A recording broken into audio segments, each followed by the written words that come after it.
What's up, everybody? Welcome to my 50,000 mile review. So a little background. I bought this car with 6,500 miles on it, used, obviously, and it had been a demonstrator vehicle, which I thought was probably a good thing, because if you were going to demonstrate this car to prospective buyers, it meant that they had to make sure that it worked. So that was my logic in choosing this one. Since then, it hasn't had as many problems as you might think. Every performance car will have its own issues. In the past, I've had 3 different luxury type performance cars, and one was more of a sports car. The first car was an Audi A4, the second a BMW 135i, and the third was a Porsche Cayman. And they all had their own issues, and this car is no different, but that doesn't mean it's an unreliable car, and that doesn't mean it's as bad as what a lot of car media outlets or other owners might say it is on the forums. So the first problem I encountered was at about 11,000 miles, and it was a check engine light that I got one morning after a cold start. And basically the car went into limp mode. It was stuck in normal mode, and I couldn't drive in any other mode besides that. And out of precaution, I didn't drive it that day, and I had it towed to a dealership. And later that week, it got a software update, and after that, it was fine. And I also adopted something into my startup procedure, if you will. Normally, when you start a car, you can just get up and drive, basically, not hard or anything, just normal driving, and you wouldn't have to wait for it to quiet down or warm up, if you will. So basically after that,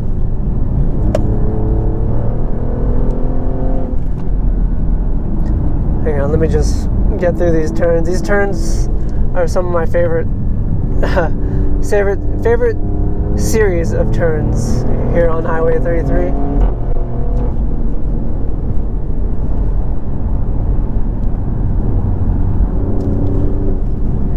I think they had to construct a new section of road back here because it fell during bad weather. I'll be coming up on it. Oh, maybe they're not done yet, actually.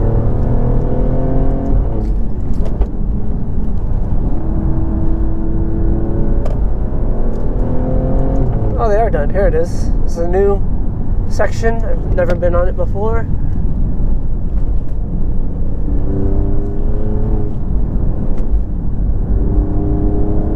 Nice.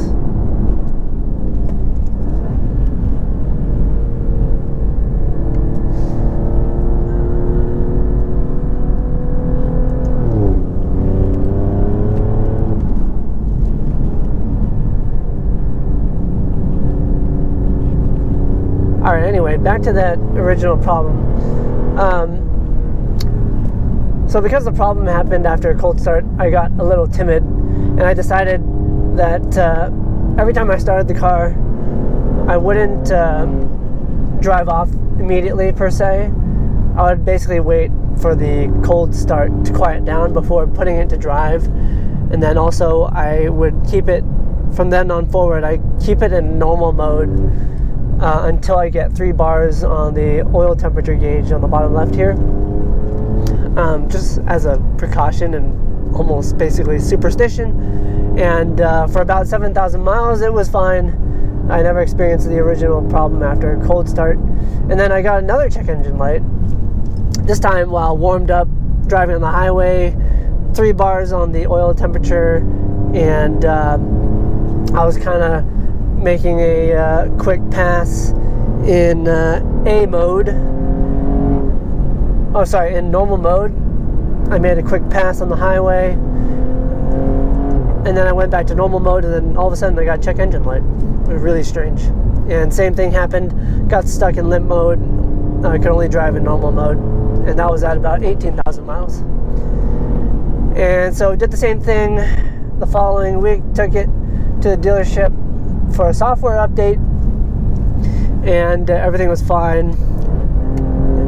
And for about 22,000 miles, everything was good. It was solid. I never experienced a check engine light again. And sorry if my driving's erratic right now. I'm trying to talk and drive at the same time. Not used to doing that. But yeah, so at about 40,000 miles during routine service, one of the service advisors discovered a leak in the radiator, and so that was replaced under warranty, thankfully. During my last oil change, they discovered a leaking left rear shock absorber, which also was replaced under warranty. So I would say the radiator leak was probably the biggest thing that could have stranded me at the side of the road if it wasn't caught in time. But other than that, the other issues that I've had been relatively minor. As I said, I've had other issues in the previous cars that I've owned. Everything from electrical glitches, window regulator issues, ignition coil issues. Actually, I've had 2 ignition coils go bad in my Porsche Cayman when I had it. My 135i had idling issues intermittently. Not very often, but once in a while I'd have idling issues. I don't know what the issue was, what the root cause of that issue was, but just for comparison's sake, all my cars have had some kind of problems, and this is no different, but it has never left me stranded at the side of the road. And in the since I've had it, thank you very much, you know, I've got to experience the car more on roads like this. And this, I've said in a previous video, it provides a really good balance between sports car and daily performance car. Absolutely in love with it. The way it handles these turns, you do not expect the way it handles. It really is a pleasant driving experience. The sound is good. The engine has more than enough power with 500 horsepower or so. The torque vectoring differential in the back helps this car rotate, and it's a real joy to drive. There's no artificial sound through the speakers, which is awesome. You get to hear mostly the exhaust. Since it's not a turbo, or sorry, since it is a turbo car, you don't get as much of an induction noise from the front of the car. Most of the noise comes from the exhaust. One other thing I forgot to mention, I did extend the warranty just before the warranty on this expired at 50,000 miles. As I said, I'm at 52,000 or so miles now, 52,515 to be precise. So the extended warranty is good for the next 3 years or 94,000 miles, and I'm fairly certain I'll be hitting that in that time frame. If you're thinking of buying a car like this, I would definitely do your research, you know, in finding the right one. I know the car market's kind of crazy right now, but if you have the money for it, I don't think you'll regret it if you find the right one. with a good service history, one that still has its warranty is definitely a plus. That will give you an opportunity to extend it if you decide to in the future. But I'll be driving this car and having a good time with it for a long time to come. Well, thank you all for watching.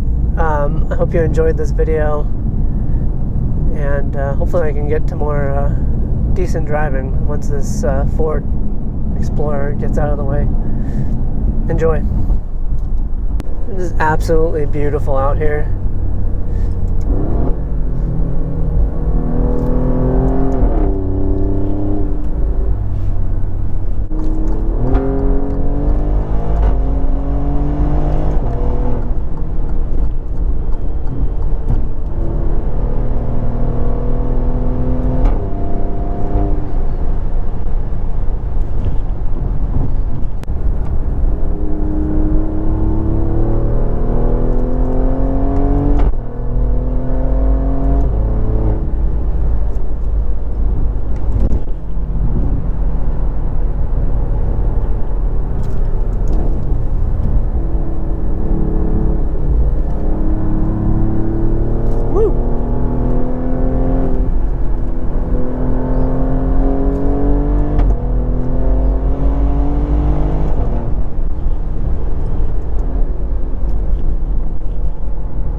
Tighter than I thought.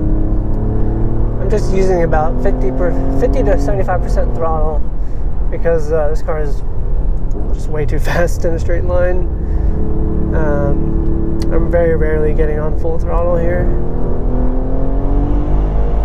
Like, that was full throttle right there.